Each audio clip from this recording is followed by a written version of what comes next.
समाचार के 38वें स्थापना दिवस पर अखिल भारतीय कवि सम्मेलन का आयोजन किया गया है, जिसमें देश के कई नामचीन कवि धमतरी पहुंचे हुए हैं। जिसमें शौर्य के रूप में प्रसिद्ध हमारे साथ इस वक्त मौजूद हैं मोहित शौर्य जी, जिनकी शौर्य की गाथा हर कोई वाकिफ है। मोहित सर, हम जानना चाहेंगे कि ये कवि के रूप में आप कब से आना शुरू किया? आपको कब लगा कि हाँ, मैं कवि के रूप में स्टेब्लिश हो रहा हूँ?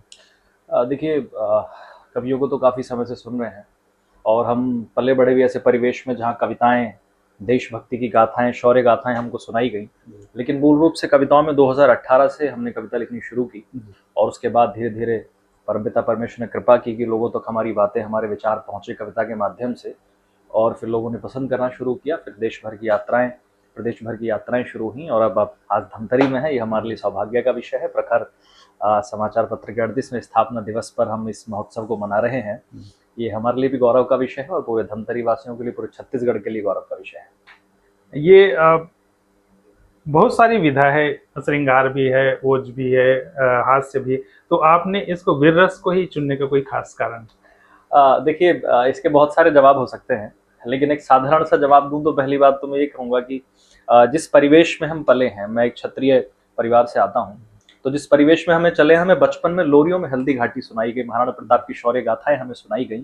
तो आप जैसा बीज को जैसा बनाते हैं, पेड़ ऐसे ही बन करके आता है। पहला इसका जवाब तो ये है।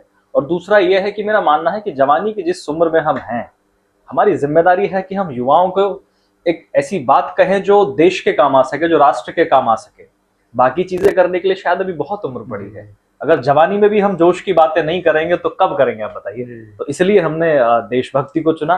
देशभक्ति सभी के अंदर है, जो बाकी रस के भी कवि हैं उनकी देशभक्ति की भी हमारे बराबर है। लेकिन हमने इस रस को प्राथमिकता से चुन करके, ताकि लोगों को एक विचार दे सकें, इसलिए इस रस को हमने चुना। शौर्य लगाने का कोई विशेष कारण? शौर्य इसके पीछे भी काफी लोग, मेरा सरनेम पुंडीर है, मोहित पुंडीर मेरा मूल नाम है।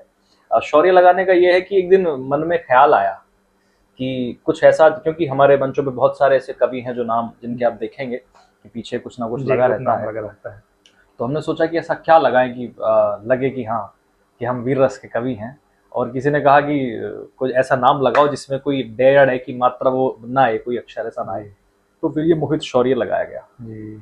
अभी लगातार जो देश में घटनाएं घटी, उस पर भी कविताएं लिखी गई और इसके पहले भी रही है। तो हम ये जानना चाहेंगे कि पहले की जो कविताएं थी और अब की कविताओं में आप कितना फर्क पाते हैं आप? देखिए, कविताओं में कोई फर्क, बस कह सकते हैं कि थोड़ा जो कविताओं की जो क्वालिटी थी, जो व्याकरण के हिसाब से हम कहें, पहले थोड़ी सी ज्यादा थी। आज के समय उतनी नहीं है, लेकिन आज भी हम जैसे और बहुत सारे युवा प्रयास कर रहे हैं। लेकिन विचार प्राथमिक है कि विचार कल क्या था, विचार आज क्या है। विचार लगभग वही हैं जो विचार कल थे, जो मुद्दे कल घटित होते थे, जिन उस समय के घटित मुद्दों पर, जहां डॉक्टर हरिओम पवार जी ने वीर रस की कविताएं लिखी, जिन मुद्दों पर आज जो मुद्दे घटते हैं, उस पर हम कोशिश करते हैं कि किसी मुद्दे पर, ऑपरेशन सिंदूर हुआ, पहलगाम में हमला हुआ, हम उस पर कुछ कविता लिख पाए। कविता की क्वालिटी की बात करें तो पहले के मुकाबले और आज के मुकाबले एक बड़ा फर्क तो आया है। उसका बहुत बड़ा कारण सोशल मीडिया भी है। तो लेकिन अच्छा चल रहा है, सभी लोग बड़ा अच्छा काम कर रहे हैं, सभी कवि बहुत अच्छा काम कर रहे हैं। हम ये पाते हैं कि जो पहले जो कवि सम्मेलन हुआ करते थे, उसमें दर्शकों की काफी भीड़ हुआ करती थी।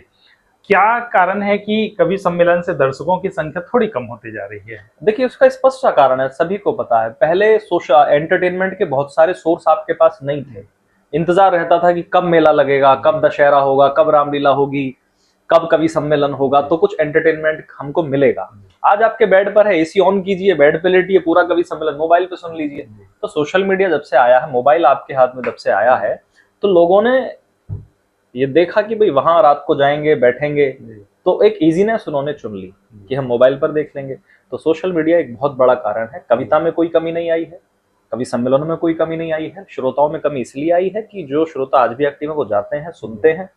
लेकिन कुछ लोग ऐसे हैं जो मोबाइल लेकर के आराम से लेट करके सुनते हैं। एक तरफ आप अपने कविता के माध्यम से युवाओं को जगाने का प्रयास कर रहे हैं, उनमें देशभक्ति का जज्बा पैदा कर रहे हैं।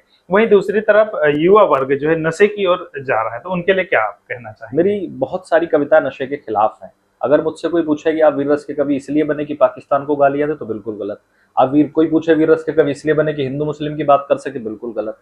कोई कहे कि वीर रस के कवि इसलिए बने कि सिर्फ आप शहीद परिवारों की संवेदनाएं बटोर करके तालियां बजवाएं, बिल्कुल गलत। मैं वीर रस का कवि हूं ही इसलिए ताकि मैं युवाओं से कह सकूं कि नशा छोड़ो, व्यायाम करो। आप मेरी कविता भी सुनेंगे, उसमें जिक्र आता है कि नशा छोड़ो, व्यायाम करो, जो नशे छोड़ दो सारे तुम, किरदार बहुत दमदार लगे, तलवार रखो चाहे जितनी पर पहले कलम पे धार लगे, सुबह शाम व्यायाम करो, किरदार बहुत दमदार लगे। तो नशा छोड़ें और अपने शरीर पर ध्यान दें, अपने विचारों पर ध्यान दें, नशे की लत से बाहर आएं। ये मेरी कोशिश है, मैं इसी मुद्दे को लेकर के कविताएं लिखता हूँ। बहुत बहुत शुक्रिया।